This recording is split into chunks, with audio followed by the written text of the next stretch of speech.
liquidity has been soaring, guys. I mean, I don't have a chart that I can overlay here because I'm using TradingView, but basically liquidity when moved forward by 12 months, it looks like this. Just follow the black line that I'm drawing here. It looks like this. There's a low sometime in April. There's actually a double bottom. Liquidity did something like this, which is almost exactly what Bitcoin has been doing. The only difference is liquidity made a higher low in April with respect to March. And now it's just setting all-time highs. This is what liquidity looks like. And so this is what Bitcoin is going to look like over the next few months. This is why I keep saying that between now and June, just expect more rallies. The reason for that is my timing model points to the exact same thing. It says that this whole sell-off here is a 320-day cycle sell-off.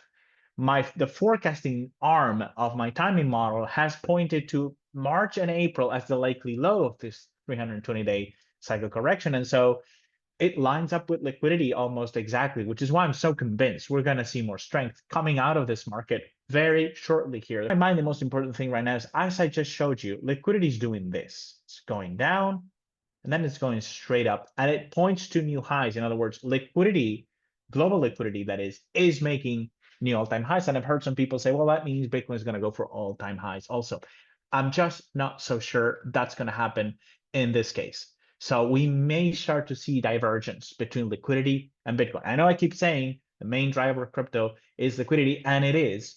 But at times like these, we might see divergences. Not divergences in direction, but divergences in magnitude. In other words, just because liquidity is making new all-time highs doesn't necessarily mean that Bitcoin is going to make all-time highs. What it means is that Bitcoin is going to rise. The price of Bitcoin is going to go up. So I'll be shocked if, as liquidity rallies, Bitcoin doesn't rally and doesn't at least go to 100,000 by June. However, if liquidity begins to peak and roll over, we may not actually see a new all-time high in Bitcoin. We may see it is a case of intermarket divergence. There's a technical term for this. In oscillators, they usually do this when the oscillator makes a higher high, but that the market doesn't.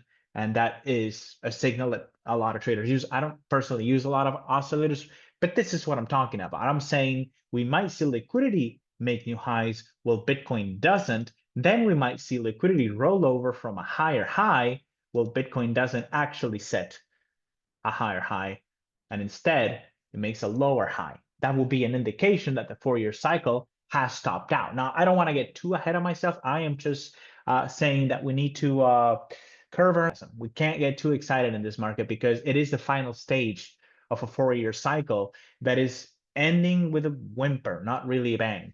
And the market, notice that, has been quiet for the past 7 days or so, even though liquidity has been roaring higher. And so we're already seeing this divergence of sorts. Now, it could be that Bitcoin just catches up to liquidity, and as early as next week, it just surges to, say, the $90,000 level or even higher. And if we see that, this vertical move, that's Bitcoin catching up to global liquidity. If we see that, then yeah, maybe we go for new all-time highs. However, this uptrend that I believe has just started in early April continues to be this week. If we see this type of sell-off that I was talking about, where Bitcoin rallies, crosses above blue line, but then it comes back down, it retests, 78, 80,000, and then it gets going again slowly, guess what's happening? We're running out of time. There is likely to be a major high around mid-June.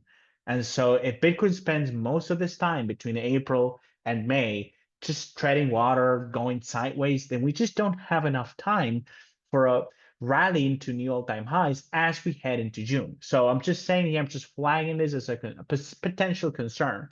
And this is the main reason why, even though I'm expecting a 320-day cycle low, I think it's too premature to load up on this market, to buy more risk into this market.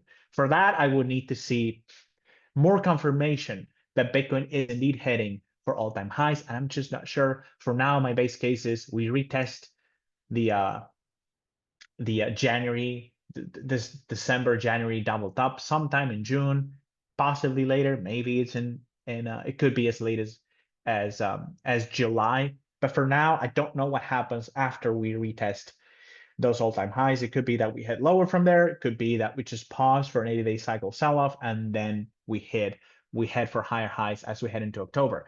Like I said, it's a headline driven market. And so it's very hard to tell what's going to happen. Now, the cycle picture, again, cycle picture gives us timing, doesn't give us the magnitude of the move. So I know 90% plus probability we head higher between now and June.